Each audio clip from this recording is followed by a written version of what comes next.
All right, everybody, welcome to the latest in Terms Defined. This one's about socialism, and it's featuring special guest philosopher Eugene the Philostopher. Hi, everyone. Thanks for joining me when talking about socialism. Well, thanks for having me here. Although that might not be the most pleasant topic to talk about, arguably. Well, it might be very pleasant for some, so let's totally voice our opinions and make it as pleasant or as unpleasant as it might be by listening to us talk about it. Yeah. Yeah, well, definitely me talking would make it less pleasant anyway. So Hey, that's perfectly fine with me. I've got opinions too. So let's start things out by talking about. Um, let's talk about you as the philosopher first of all. Let's since I've only recently found out about your philosophing, would you mind defining? Yeah, well, first of all, where it comes from, it's a Frank Zappa song, The Adventures of Gregory Peccary. So it's just that I borrowed the word from there, and Zappa was kind of making fun of philosophy in the first place, at least, like uh, the current state of philosophy at the very least, and anyway. But why do I use it aside from my adoration of Zappa is because, well, to call yourself philosopher would be kind of arrogant, so I've added this sort of bit of self-irony with this letter T. Right, I get that. And your area of expertise is, correct me if I'm wrong, theoretical particle physics. Yes, All right. theoretical physics, Excellent. particle physics. Excellent. All right, cool. So But I was into philosophy since I was like 16 years old. So excellent. I actually went to study physics just because I thought it would make me a better philosopher, if that makes sense. Oh, okay. Oddly, So although I'm professionally trained and I work as a researcher, I still consider myself a philosopher in the first place, or philosopher. interesting. Did you know that I used to actually play airsoft to get better at playing FPS video games? Yeah, that's a real thing. What is airsoft?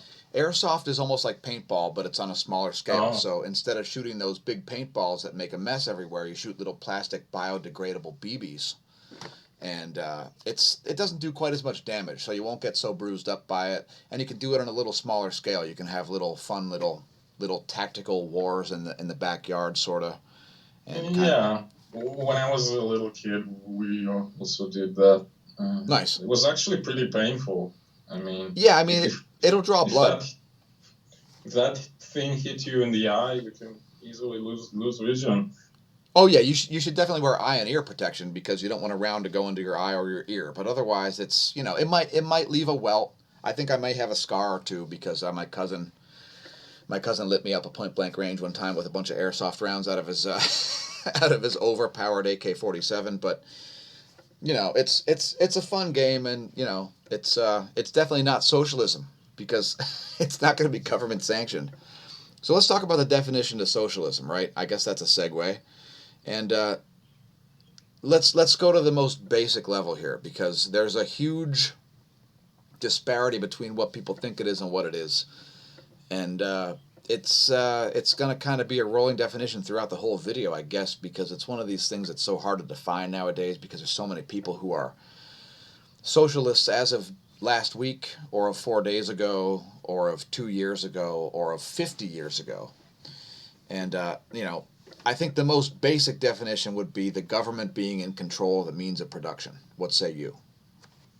Yeah, well, it's at the very least the definition that pretty much Karl Marx gave, but again, he formulates it in his own terminology. I mean, even the means of production is already you can say, communist kind of term, because so the problems start already here, you see, because, well, you can say, well, what if I'm an artist, for example? So what are my means of production? It's my, aesthetic, whatever, knowledge, feelings, my agility, my ability to do whatever I need. Like if I'm a musician, my, hearing and stuff like that, and how my hands are coordinated.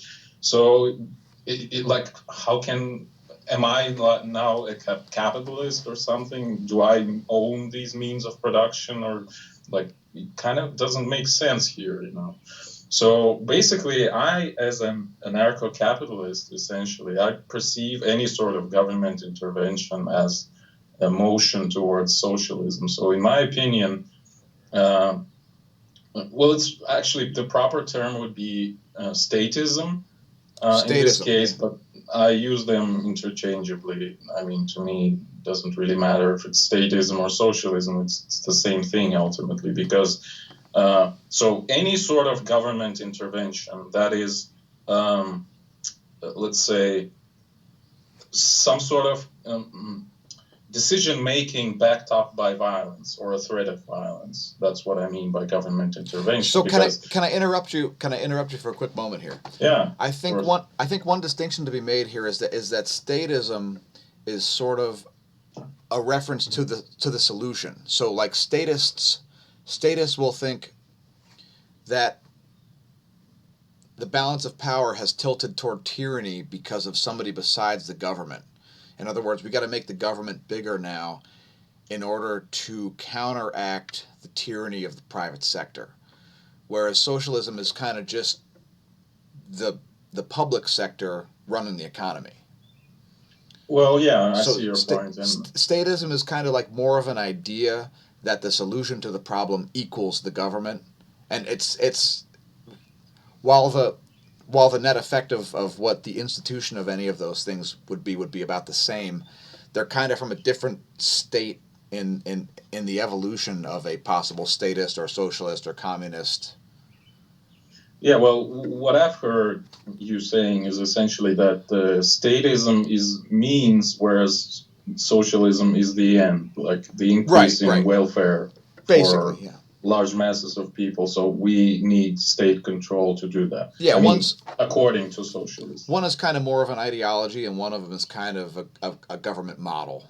But I mean, they are definitely obviously related. I'm not trying to argue. I just, for the viewers and stuff, it gets pretty complicated. And yeah, and it's also interesting in the respect that basically socialism emerged as a part of communist agenda, right? And what communists wanted ultimately was the society which was free from any forms of I don't know the proper word in English, the proper term, but any form of, I guess, mistreatment, let's say, right? So society that would be where everyone would be free to do whatever they like. They would be like no money, no right. You would institutions, etc. You would have the tyranny would tilt toward the way of the rich.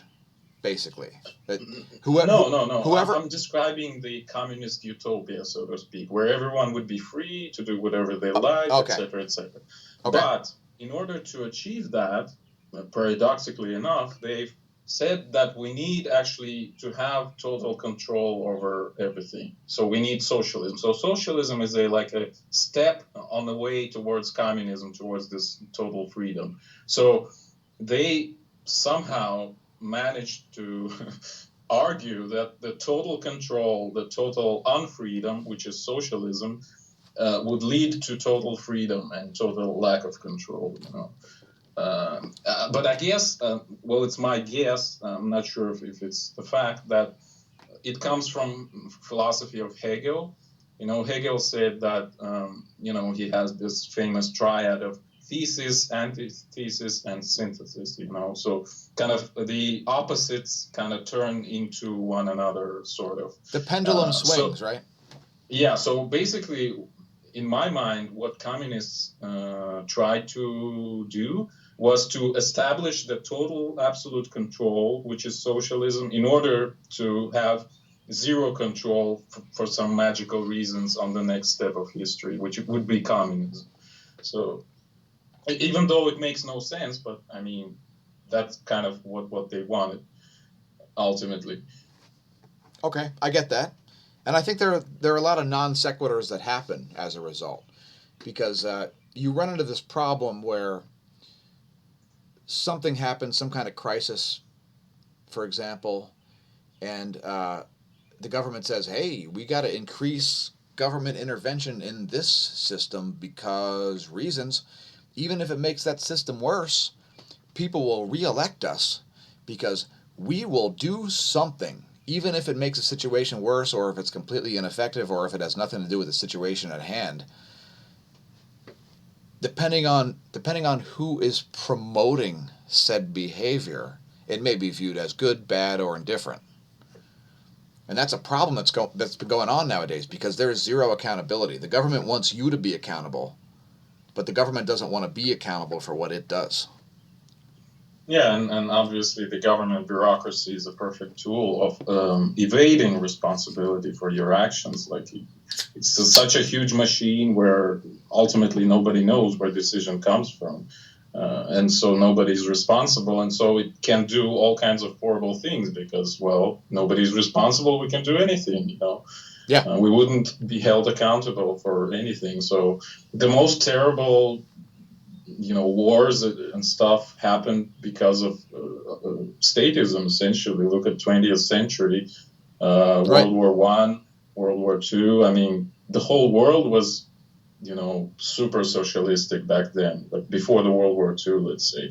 I mean, people say, well, Nazis or fascists aren't actually leftists, they aren't socialistic, but I would heavily disagree with that because in Nazi Germany, for example, large corporations couldn't even buy raw materials, for example, without the party sanctioning this. So they were completely under government control. Well, you might say it was party control, but it doesn't really make a lot of difference, in my opinion.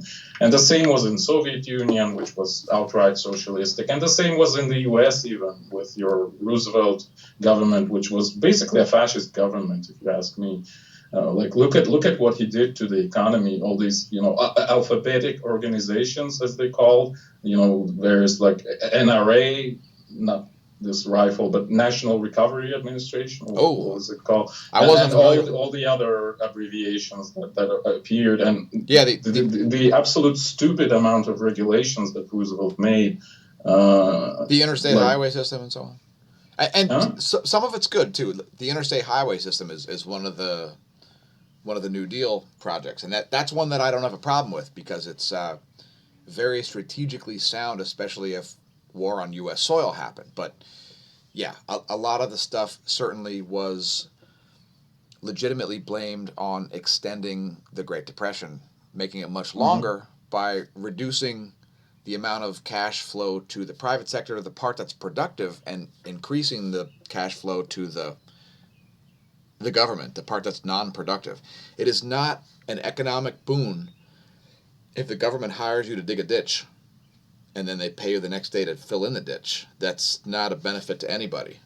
That's the famous Keynesian thing where exactly John Maynard Keynes said that if you pay people to just basically dig into the ground, that somehow helps the economy, and it's a famous fallacy. It's akin to this broken window fallacy, when people say, well, if you broke the glass, then it means that the guy needs a new glass, so he would buy the glass so that this money would start traveling throughout the economy. Like the producers of the glass would receive money, they would pay some taxes, and they would spend this money on something else, etc., etc. But that's what is seen. Again, there's a brilliant book by Bastiat, French economist from 19th century, What is Seen and What is Unseen, I think it's called. Okay. And I heavily recommend it for anyone because it's very simple and it's very short and it's very succinct, so to speak. So anyway, that's what is seen, that the money started traveling throughout the economy and we became wealthier essentially because of that. But what is not seen is that this same money could have been spent on something else if the window wasn't broken. The guy could have bought, I don't know, new shoes or whatever instead of this glass. Exactly. So, and the net effect of the glass being broken is that the economy became poorer because there's less resources. There's at least minus one piece of glass in the economy. Yeah, exactly. And I think there's a huge problem too with, and this critical theory stuff. I started learning this stuff in junior high in the mid to late 1980s. The idea that somehow a war would stimulate the economy. Let's kill a lot of people and break a lot of things. That's going to somehow make the economy better is just the most ridiculous idea that people seem to believe for some reason. They're like, how come the U.S. came out of the Great Depression? It's a combination of the New Deal and World War II. It's the most insane premise. It's like equivalent to saying I could burn my house down to increase my economic status. It's complete insanity. Yeah, exactly. And well, certainly what decreased during the war is the unemployment because people went to war. Well, right, but so they weren't unemployed anymore. Yeah, and you run into the problem, and this is why Bernie Sanders' swimming pool is always empty. It's because he tries to fill it up by taking a pitcher of water out of the deep end, spilling half of it on his way to the shallow end, and then pouring the rest in the shallow end. That's why his pool's always empty. He thinks it's going to fill up that way because that's the way he believes economics works also. So, by the way, there are a couple of videos, this like rap battles, if that's a thing where oh yeah, some people make funny videos with like famous people like debating in a rap style. So there's a rap battle, actually two of them, between Hayek, the Austrian economic thinker, and Keynes, this guy who advocated for socialism. Basically socialism. I mean, Keynesianism is really socialism in disguise, so to speak. So I would recommend you to watch it because it's hilarious, and at the same time, it basically shows all these points that we're talking about. Well, listen, so I'll send you the links to them. Yeah, or you can put it in the comments after the video. It should be on BitChute and on YouTube. Also, what about misconceptions? I know there are definitely some misconceptions about what socialism is in the U.S. Americans seem to be a little confused about it. They seem to think that Nordic countries like Denmark, Sweden, Finland, Norway are socialist utopias. But let me just tell you right now, I'm in Pennsylvania. It is much, much harder to start a business in Pennsylvania than it is in a place like Norway, Sweden, or Finland. Those are largely free market economies. And what that means is they're generating more tax revenue for the bottom line of their governments to increase their welfare state, while at the same time, they're not required to provide a lot of defense money. So one of the major ways that the U.S. wastes its cash is on the Defense Department. So that's a huge bill. The U.S. spends by far more than anybody else on defense. I don't want to get into the statistics because I have no idea what they are, whether they're in billions, trillions, or quadrillions, or gazillions of dollars. I have no idea. Please email Joe Biden if you want to know the actual figures on that. But where was I going with this? Oh, yeah. So there are a lot of misconceptions about what socialism is. And ultimately, what I define socialism as is when the government is more in control of the economy than not. So to quote Jordan Peterson, not to quote him, but to basically cite what Jordan Peterson's stating is that there's a line of tyranny, and on one side is the government, and on the other side is the private sector.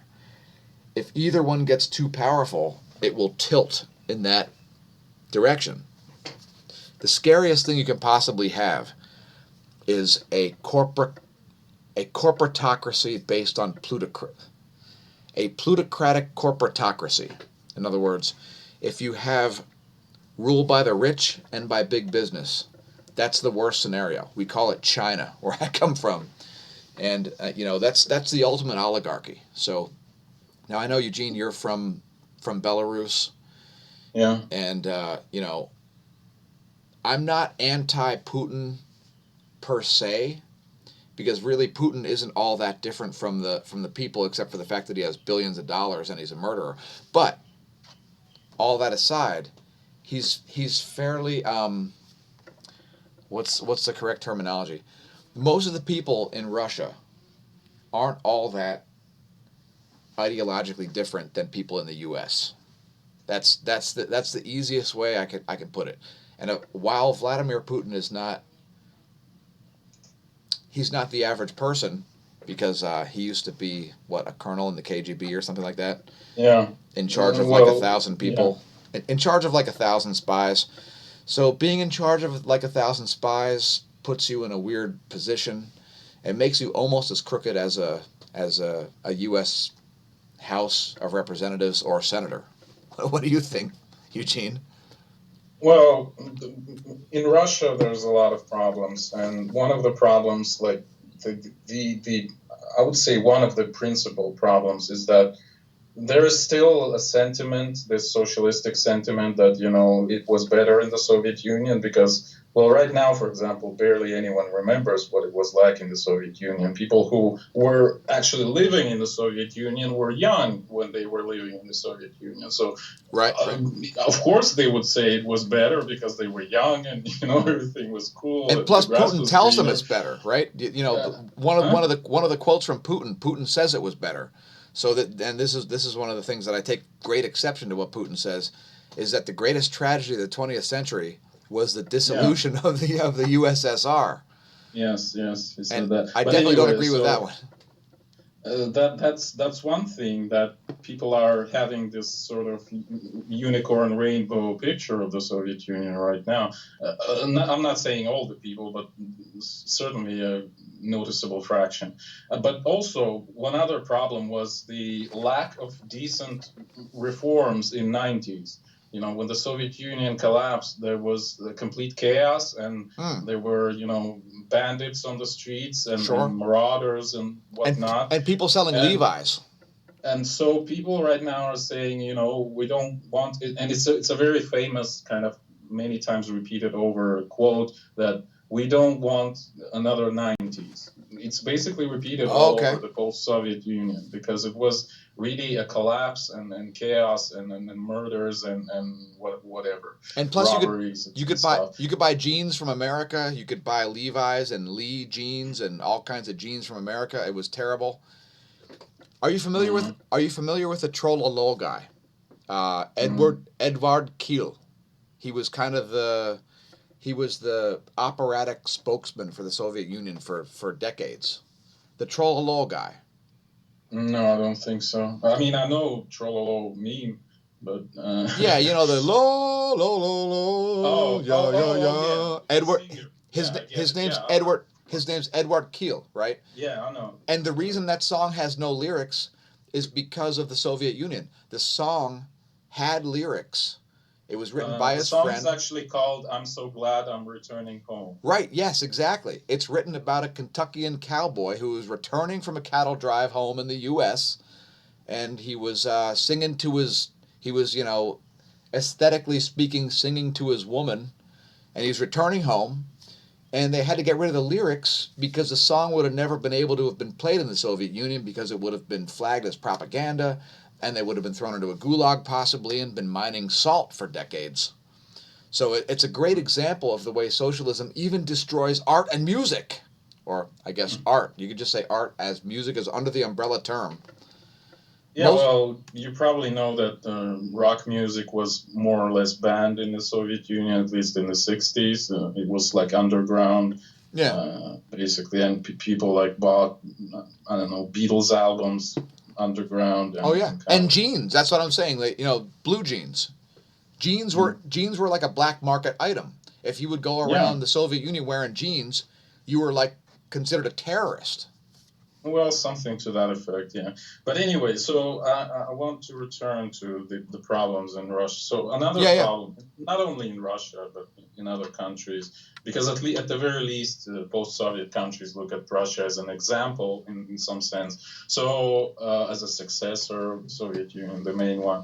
So another problem and a really big one is that there is, strictly speaking, no private property in Russia right now because Right let me now. explain this.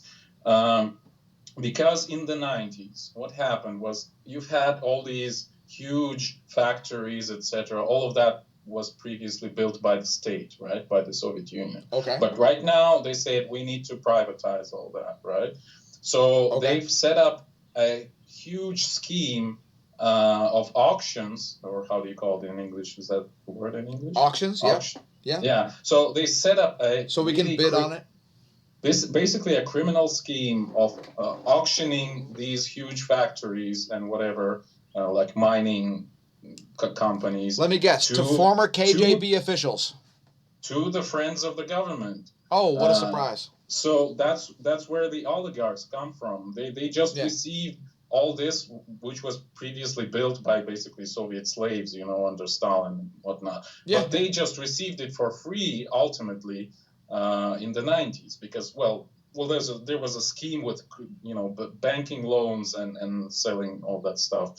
So it was basically the whole country was split between a group of people, let's say maybe 100 plus people, and they became oligarchs. So, and people detest that. Like everybody knows it was a criminal scheme, and so right now there's a detest for private property because of that. I mean, at the very least, like all the people recognize it was a bad idea. It was bad, whatever. So it's another hindrance on the way of progressing towards decent free market economy in Russia. And again, in my country, they say, well, look at Russia with all these bandits and oligarchs in power.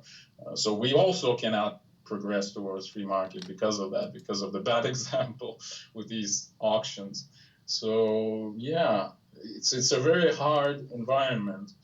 Well, right now, hopefully, luckily, I should say, there's a next generation of people in Russia who recognize that it's a bad system and we need to change something, etc. So right now you might see all the protests in Russia and etc. So if Russia would be free, then the whole post-Soviet Union would follow.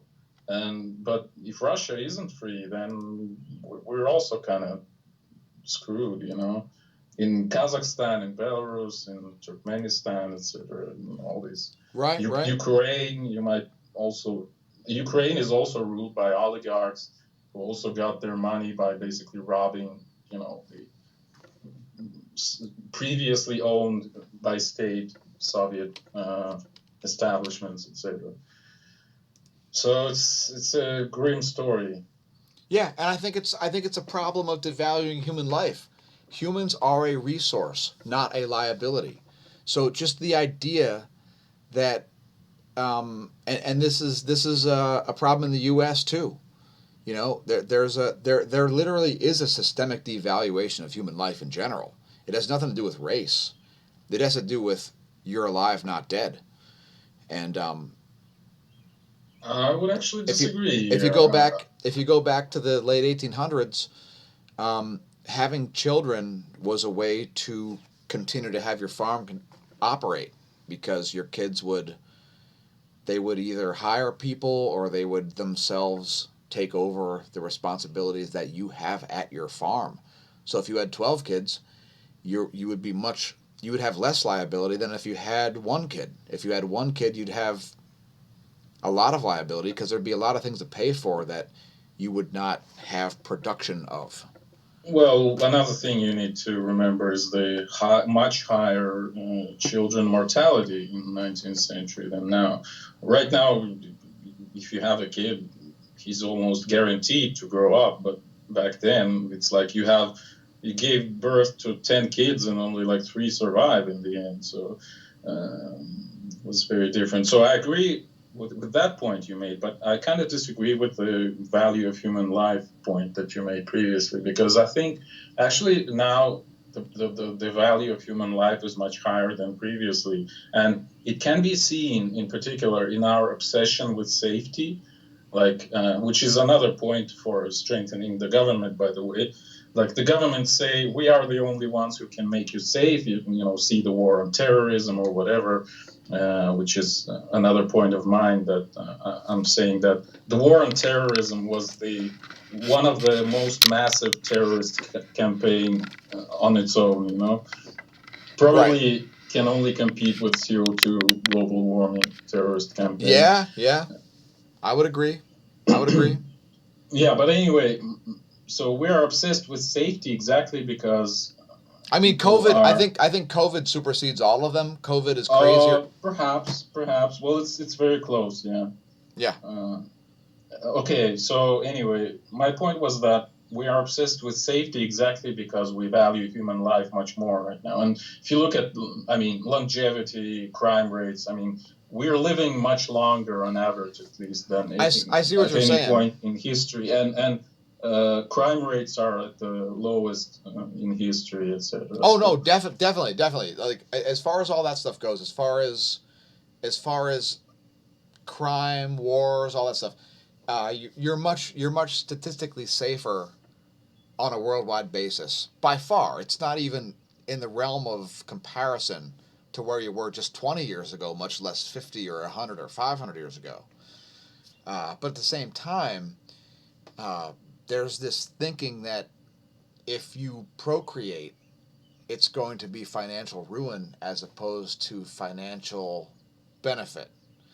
And while that is true, because you'll have all sorts of outlaying costs as a result of all sorts of things that you, quote, must, end quote, do as a result of procreating, um, let's just say there's a lot of stuff that's found its way into being utterly backwards and not making any sense at all. Well, let me kind of flip the problem a little bit, so to kind of prove my point in a way. By all So means. why are we not procreating as much as previously? It's exactly because we value human life much more. So we don't want the kid to suffer, so we want to prepare everything for them. But it's For not the only kid. that. It's also because of self-preservation. Yeah, because we value our own lives more. Right, and we're too broke. And we're too broke. So there's Well, that. that's a separate topic. Oh, you think? But yeah, I agree. Yeah. Well, I mean, in absolute terms, any of us is still much richer than any random person from like 1500s. But, Absolutely. Oh my gosh, no comparison. You're talking about 10,000 times more rich than yeah, the average person. Yeah. There was a study quite It's like recently computing that, power almost. It's computing power in the mid 80s versus economics versus the 1500s. It's yeah, it's yeah, there was a study recently that shown that I think the abundance of resources in general terms have increased like 8 times, I think, in the last 100 years or it's got to something be to that. something like that. Yep. It's got to be something like that. And it's, by the way, another socialistic myth that I would like to discuss, this idea that the planet is overpopulated and the resources are super scarce. It's absolutely I not agree. true. Like, it's absolutely the reverse of what is true. Because the more 100%. people you have, the more productivity you have and the more resources you have. So, I and agree. that's one point. And the second point is that the planet is actually almost empty. I mean, 2/3 of the planet is empty in the first place because it's oceans, and even if you look at land, I mean, we have it's Antarctica more like 80%, but yeah, unpopulated. We have Australia with these huge deserts, etc., and whatever. And even by the current projections of the UN and other people, the population of Earth was stabilized most likely somewhere around 10 or 11 billion. So we're already at the point where it would actually start decreasing after that, with our basically below replacement rates of fertility in, let's say, Europe or United States. I'm not sure about the United States, but in Europe, it's definitely the case that people are actually having less than 2 children per family. We're less than 2. Yeah. Yep. And actually, Africa is also decreasing their fertility quite rapidly because they're becoming richer and more educated, etc. Like, if you look at Africa's economic growth, it's absolutely astonishing. I mean, I just Googled a couple of days ago. Yeah, it's fantastic. I mean, it's really cool. I just Googled a couple of days ago Somalia GDP. If you look at the graph, it's amazing. I mean, it's just all rise. I mean, the country is dirt poor, but it's the dynamic is just fantastic. I mean, I wonder why we could have that economic growth. I mean, there's like a civil war there, but at the same time, the government basically is non-existent, so people can do all kinds of stuff they want, and there's a huge investment from China, from like Saudi Arabia. It's because of the Civil War. It's because the government's been weakened by the Civil War. Yeah, the government's been weakened by the Civil War, so the country's able to do things that it wouldn't otherwise do because it wouldn't have government officials breathing down its neck to do them. Yeah, believe me, I know how that feels. Some So I'm not advocating for war, but I'm advocating for the abolition of government.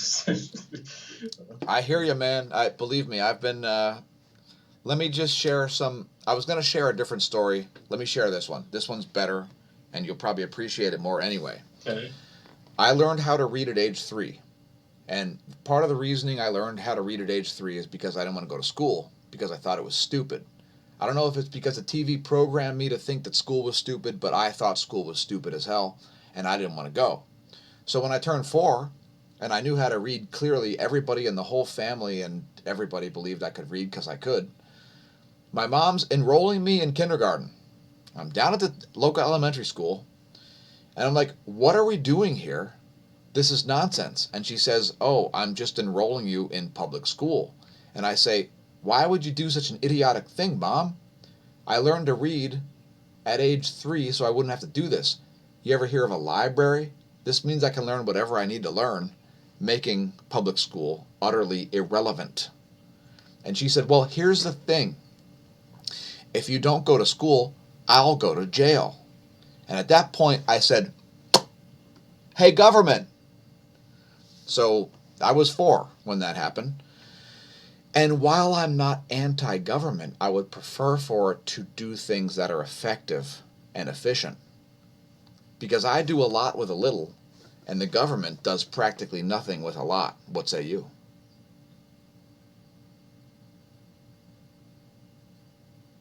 Well, I would say that it's not really.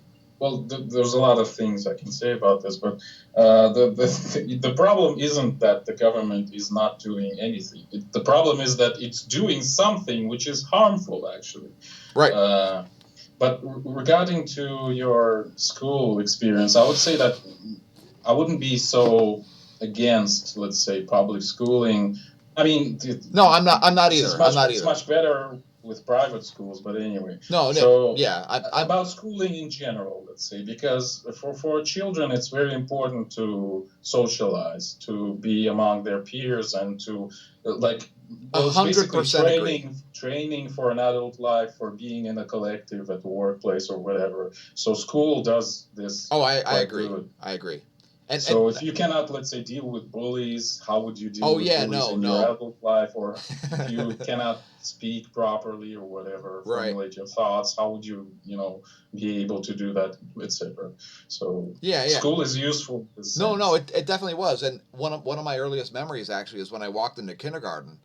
When I first walked into kindergarten, I saw like 30 kids, and I was like, I considered the possibilities, and I was like, wow, this is amazing.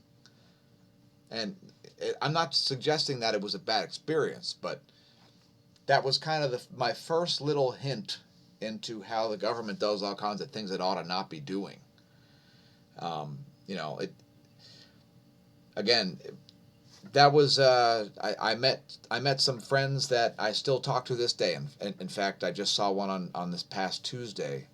A guy that I went to kindergarten with. He was at the local taco night, and he sat right behind the girlfriend, and I was like, hey, look, that's a guy I went to kindergarten with, and I still talk to.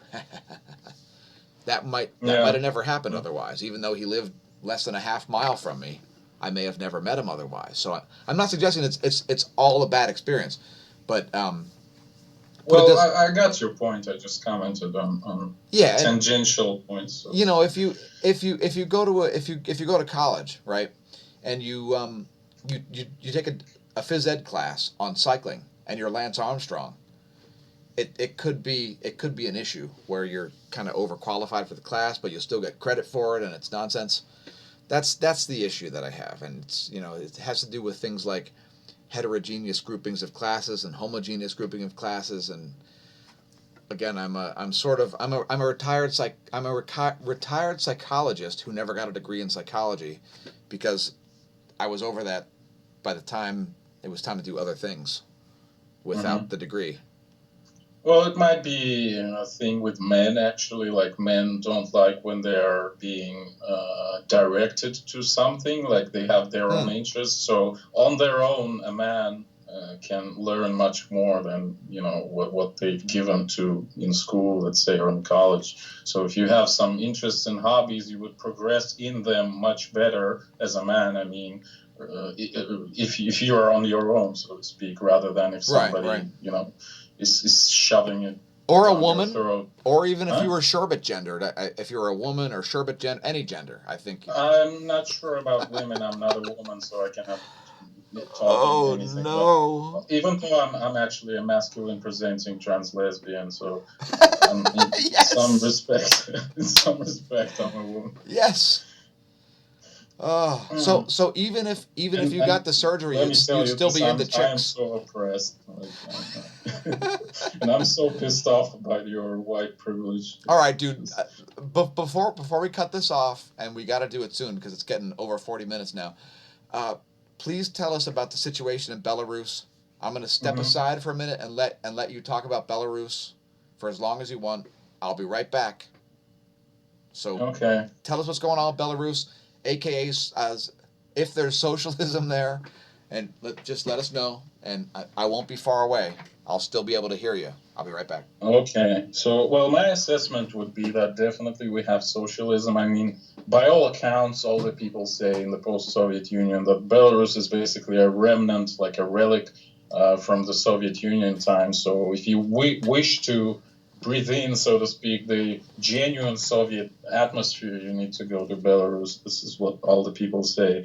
And in some respects, it's good because there's certain order that you don't have in other countries. Like all the people say, it's almost a proverb right now that my city, the capital Minsk, is the cleanest city on earth almost.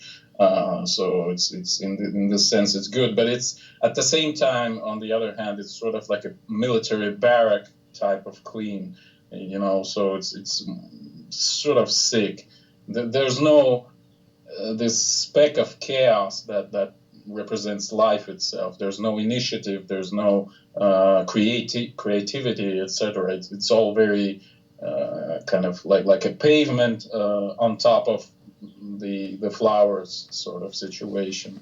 So it's not very pleasant to live here in the sense that a lot of people are depressed. We're like almost topping the world charts on depression and alcoholism and suicides. Mm. So that's what socialism does to people. So even though one of the mottos of the government currently is like Belarus is a country to live in, like it's a country for life, but factually, again, we have more suicides than almost anyone else. So it doesn't seem to be the case.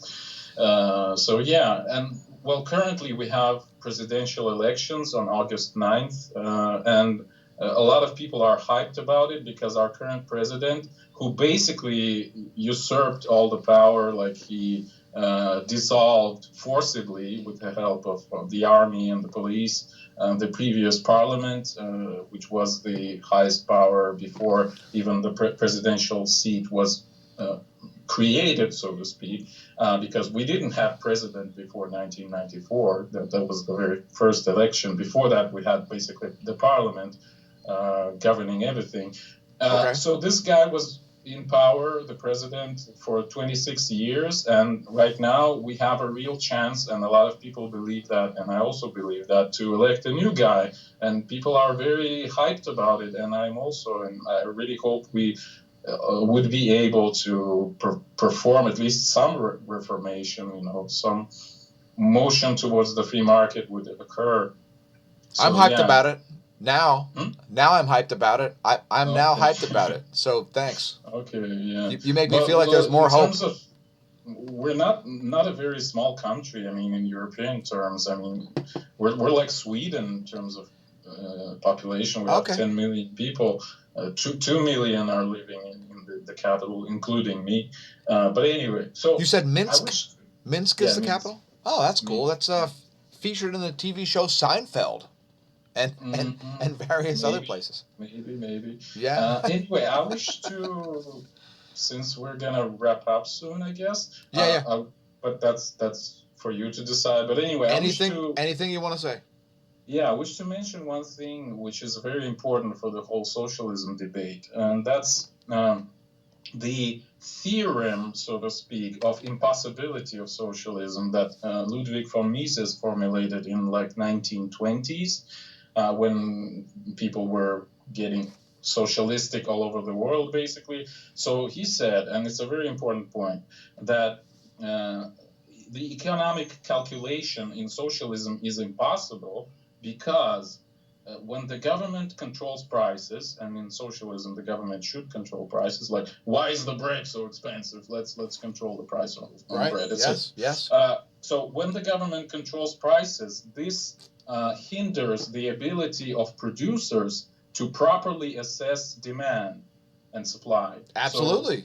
So and that makes your economy unviable. Like you produce stuff which people don't need because the price is artificially too high, or you don't produce stuff that people That they do need because the price is too low artificially. 100%, man.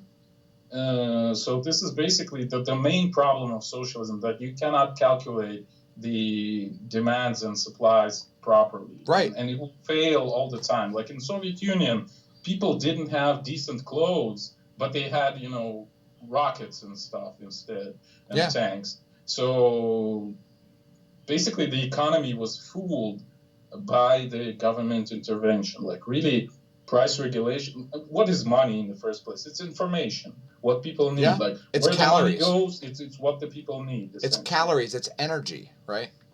Well, it's more like information in my eyes. Like again, if you pay to someone for something, it means that this guy does something right. He does something good to you, right? So he receives your money. So this is information. This flow of money. I get that. I get what you're saying. So, but if you regulate the prices, which socialists do, I mean, that's one of the key points of theirs, they disrupt this information flow. They kind of, it's like a narcotics. They muddy the waters. They muddy the waters. They in other words, like, so for instance, in the U.S. right now, as a result of the current crisis, I don't know if you're aware of this, but the U.S. banking reserves have been removed. So 6 months ago, when you deposit $1 in a U.S. bank, the bank has to keep 1 dime, 10 cents of your $1 as a reserve. It's a fractional reserve. And that's gone. That's gone now. That's currently gone. There is no fractional reserve requirement in the U.S. anymore. So good luck calculating inflation while the Federal Reserve is buying stocks of dying companies like Hertz, the auto rental company. Yeah, well, the nationalization of banks, of monetary sector, is another huge problem. This is what drives all these cyclic crises. I mean, Great Depression was basically driven by the creation of the Fed in 1913 by Wilson, and the expansion of the money supply like 5 or 10 times in the following 10 years. So it's what destroyed the Roman Empire and the Greek Empire. And if you go back in time and you look at how much stuff 1 ounce of gold bought you 6,000 years ago, it bought you the same amount of stuff that it buys now. A well-made suit, or two, well, maybe not 6,000 years ago, but 1,000 years ago, it bought you a well-made suit, a pair of shoes, and I don't know, a haircut. Same nowadays. It's 1 ounce of gold still buys you that same amount of stuff. The problem with inflation is the devaluation of the money. And the problem with the devaluation of the money is that it affects the poor much worse than everybody else. So the same things that socialists are purporting to get them into office are the case. In other words, we got to protect the poor, which means we're going to inflate the money supply and completely murder them through a war of attrition by devaluing their dollars. I mean, elderly people and people who don't have a lot of money are affected far more quickly and far worse by inflation than anybody else. So the same people that socialists claim are ruining their lives because they're so rich are the people that are not being affected by socialist policies. The socialist policies are so ineffective that they're ruining the lives and livelihoods of the poor, while it's totally irrelevant to the rich, because if you're a billionaire and your dollars are now worth $3, or your dollars are worth 3% or 6% less than they were last year, that's going to be totally irrelevant to you. But if you're on Social Security fixed income, I mean, I don't even want to get into consumer price indexes and things like that, but the way inflation is even calculated is utterly ridiculous. We should have real numbers on how much money is in the supply. Banks should be required to divulge how much money they're loaning out. But as far as I know, I don't really think they are.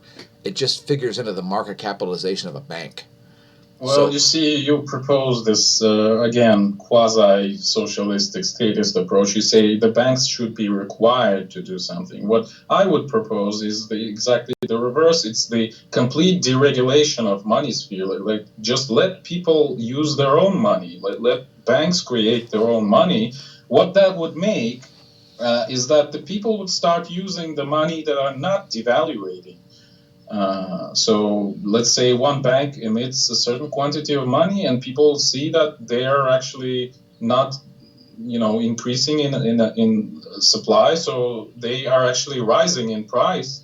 So people would use this money because it's good money. I mean, there's no inflation, and they would use it to save. That would also help with the consumerism that people blame on capitalism, whereas it's actually driven by the governments with the there's almost a requirement to have at least a couple of % of inflation per year to stimulate maintain the demand. Yeah. And it's so stupid. And after that, people keep blaming capitalism for that, whereas this is the central banks doing. Like, people see that their money would be worth less tomorrow than today, so you need to spend today rather than tomorrow. But if the money wouldn't be inflating, as would be the case in the case of complete deregulation of monetary policy, people would save more rather than spend more, because they know that they can buy more tomorrow on the same dollar than today. Yeah, and your beef here in this is with legal tender laws, because legal tender laws are what facilitate all of this to be a thing. Yes, exactly. So the sovereignty of the U.S. dollar in the U.S. If you come here to the U.S. and you say, "Hey, I'm hungry. Can I have a hamburger?" And I say, "Here you go. Here's a hamburger." And you go, "Here's $5." And then I go, "Sorry, I require payment in silver." That's a crime. Yes, exactly. And it's backed up by, again, threat of violence from the government. So correct. Basically, the police would come up and take you in jail or whatever. And you could remove any one of the things. But here is, and please tell your friends and foes about this, because this is the way to defang all central banks. The way to defang central banks is to prevent them from being allowed to artificially adjust prime lending rates. So the biggest block of business in the world is the prime lending rate, which is the amount of interest charged on international and corporate loans.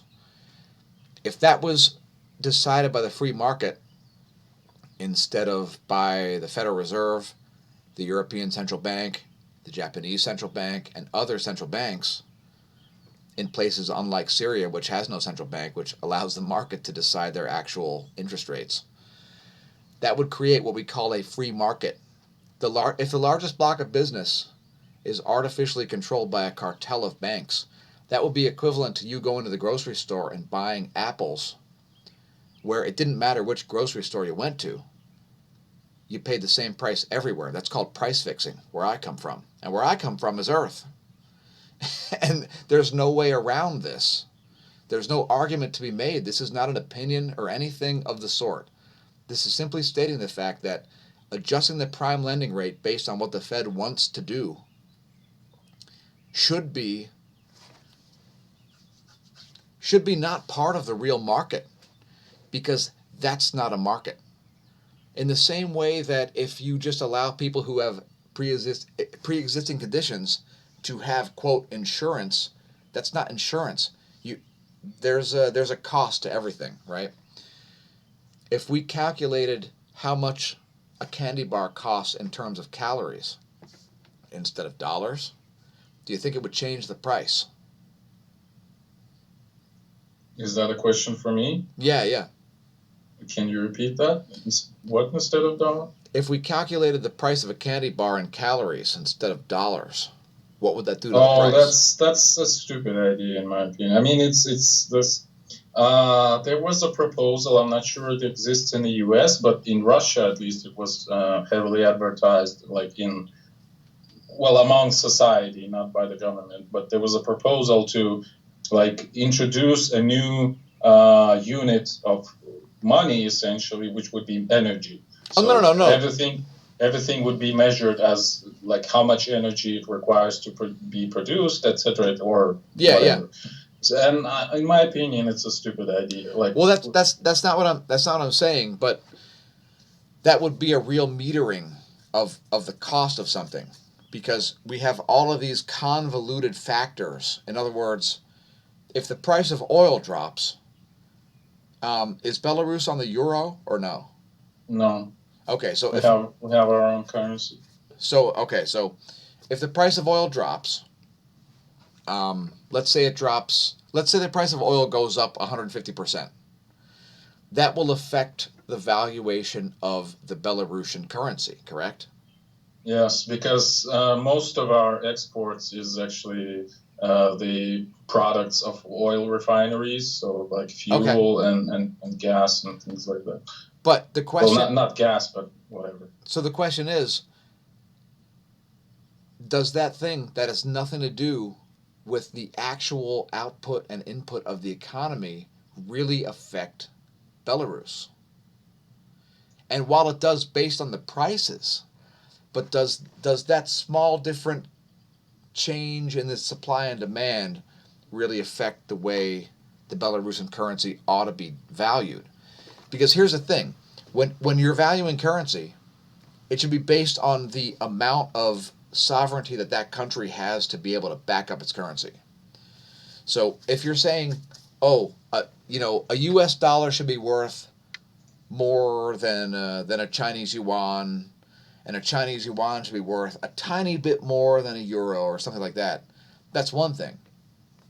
But to understand the way all of these different systems come into play, I mean, there are a lot of geopolitical issues going on right now. So, for instance, when at the beginning of the economic crisis caused by coronavirus, one of the big things that happened is that the U.S. said, hey, Russia, hey, Saudi Arabia, could you please stop producing so much oil? Because at the same time that we're shutting down everything in the whole country, we're also seeing a decrease in oil shale prices. So, what Saudi Arabia and Russia decided to do was to increase production on purpose to kick the U.S. while it was down. Now, while I'm not a geopolitician, and while my stock portfolio in the 90s when I used to day trade used to intentionally exclude oil companies because I didn't like them back then, because I was an environmentalist who didn't understand the physics. While all of that is the case, do you think it was a good move for Russia and Saudi Arabia to decide to increase production when the U.S. said, could you please decrease production because our oil shale companies will go out of business at the same time that everybody else does? What say you? Well, It's a colossal fuck up, by the way.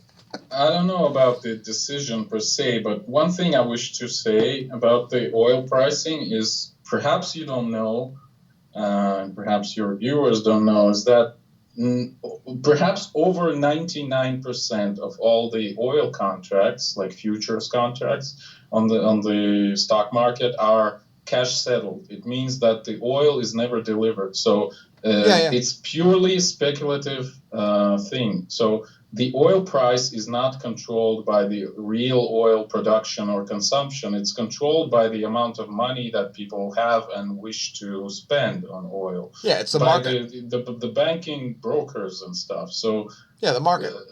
There is absolutely no connection between the production of oil and the price of oil on the stock market. This is basically my point. And I know this is a very controversial point, but again, only like 1% of all futures contracts are really end with the shipping. So It's like Bitcoin. It's just a speculative active that I agree that it's a speculative investment 100%, just like investment. Dutch Yeah. tulips. The same Dutch tulips that cause people to lose their entire properties and so on.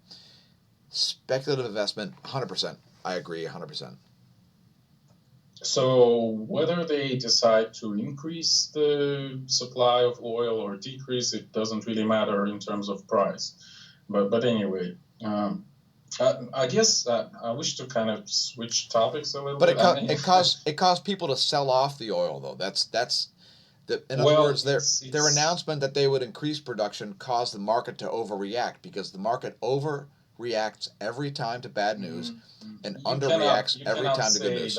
you cannot say that for sure because well there's no sometimes when someone increases oil production the oil price still rises, and sometimes when the oil production decreases the price drops anyway. True. So it's like like divination by birds or something. It doesn't make any sense. So you can always find some sort of news that you would assume led to this motion of the price or that motion. You could cherry pick. But there is no correlation. Well, at least it's my opinion. Anyway, I wanted to mention one thing with regards to post-Soviet Union that I kind of wanted to mention when I talked about Belarus. So it's an analogy that I've given in one of my videos, and I really like this analogy. So in the 90s, again, the Soviet Union collapsed, and we've had chaos and bandits on the streets, etc. And people used this argument in favor of the Soviet Union. So it wasn't like that in the 80s, let's say. It wasn't as bad, right?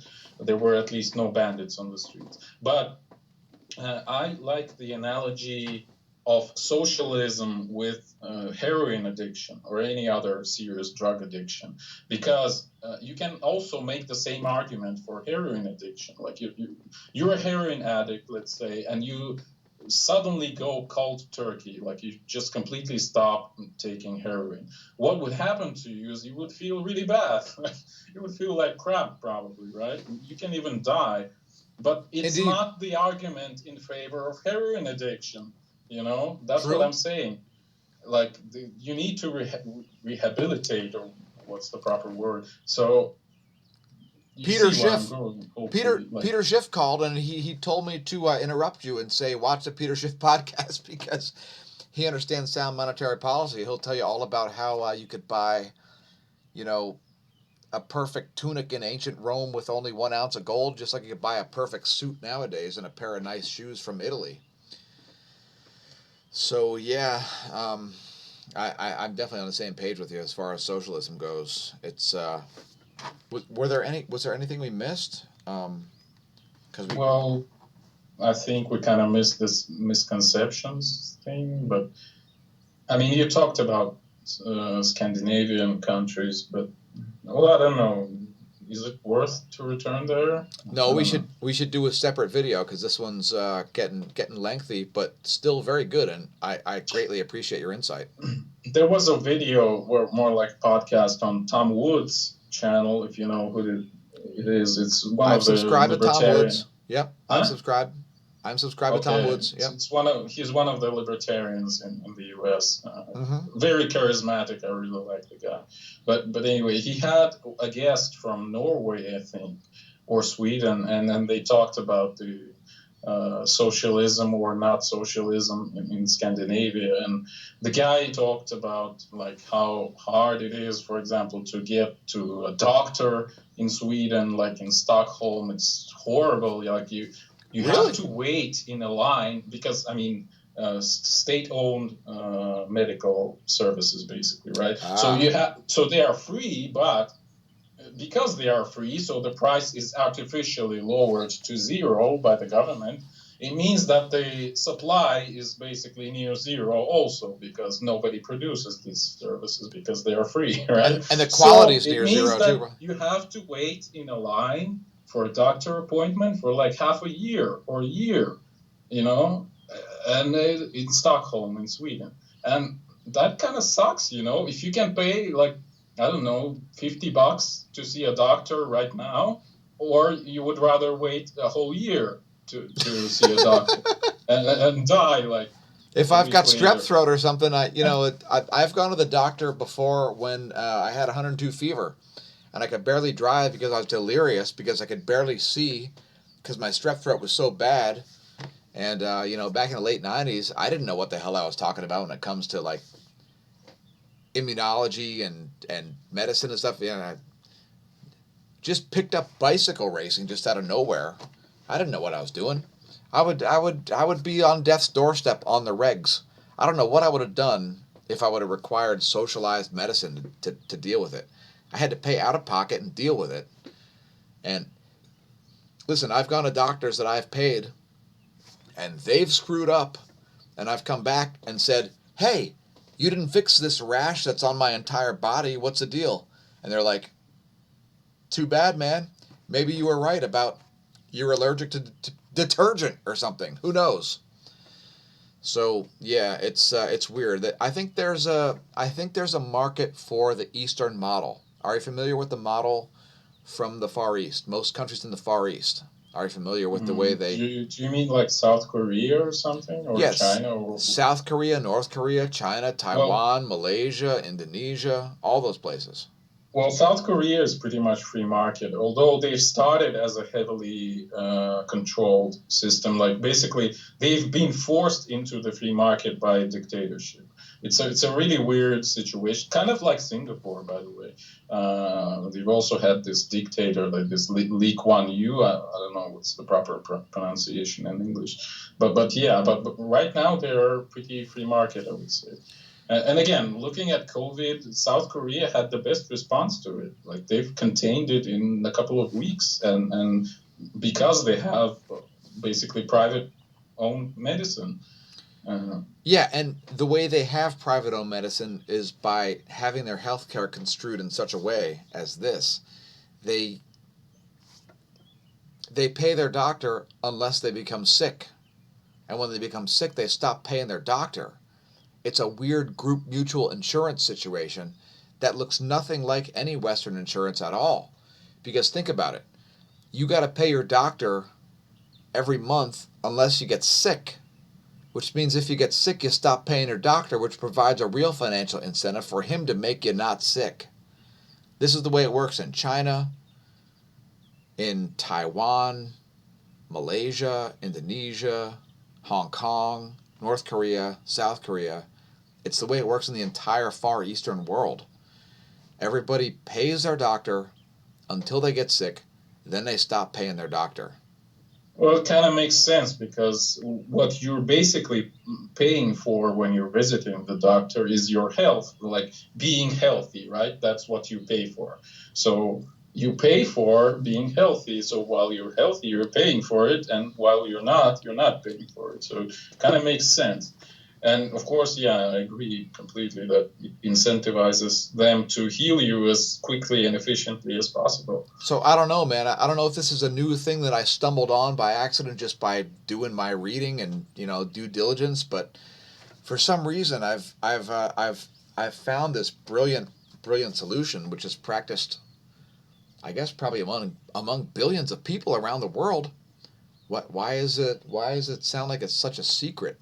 It seems like a brilliant idea. Most people I know are willing to pay some money every month for healthcare, but we're not willing to pay $2,000 a month to have insurance to insure people who have conditions because they're 80 years old. So like I'm currently 44 years old, and I don't have any conditions. I don't take meds. I don't do anything except race a bike very, very fast, and I ride certain distances at ridiculous speeds, as well as being a professional driver and working for a science company and doing daily space weather, astrophysics, cosmology videos, and so on. I need about nothing as far as healthcare goes, but I'm still willing to pay a little bit of money every month in case I do. It seems like it's like some kind of an alien concept. I don't know what the deal is. Do you think we can solve healthcare with ideas like this? Because if so, perhaps you should run for political office here in the U.S. instead of Italy and France. We'd be happy to have you. No, I actually, my health kind of sucks, so I don't think I would be able to. I mean, it's too much stress for me. But anyway, damn, there was some point I wanted to mention, but I kind of forgot. Sorry. If you think about random stuff that has nothing to do with it, like crystal balls and aluminum foil and what's going on right now in Brazil and COVID-19 and how hot Dr. Rachel Levine. I don't know who she is. Or is it he? It's the physician general of Pennsylvania. I'm not sure what's going on below the waist, but please don't find out. You may be horrified. Okay, maybe I'll get some infection also. No, please don't. Please don't, because we got to talk to you more about cosmology in the future. But in the meantime, anything else you want to say about sociology? I mean, sociology. I wanted to or say socialism, but I forgot. I'm sorry. Maybe I'll put it in the comments if I'll remember. Hey man, we'll do another one. It's we could make other sub videos. We've got a playlist for terms defined. This is going to appear at youtube.com/smashamash/playlists in the terms defined section. Can we do this live? Maybe it would be more fun with people like commenting in real time. Absolutely. Next time we'll totally do it live. It's we'll figure it out. I think it would be much more fun. Yeah, we could take comments and stuff. Yeah, we could totally do that. Okay. Are we done here then? All right, man. Yeah, sounds good. Don't be a stranger. I'm sure you'll hit me up on Skype and vice versa. Let me know if you find anything about what's going on in terms of what is it? Super ionic water. Yeah, that's a very, very interesting story. Man, it's exciting stuff going on if you can, I guess, filter through all the nonsense, right? Yeah, sort of. Well, okay then. Thank you for having me. It was a pretty interesting discussion, although not sure if it would be of any use to anyone who listens to this, but whatever. All right, man. Yeah, it sounds good. I'll talk to you soon. Thanks, viewers, etc. Please don't forget to subscribe to Eugene's page. It's Eugene the Philostopher on YouTube. Philostopher with the T after S. Philostopher, yes. Philostopher. And yeah, don't be a stranger, man. Cheers. Thanks again for tuning in. And especially thanks to Eugene for co-hosting the Terms Defined Socialism. Thanks. Goodbye. All right, man. Cheers.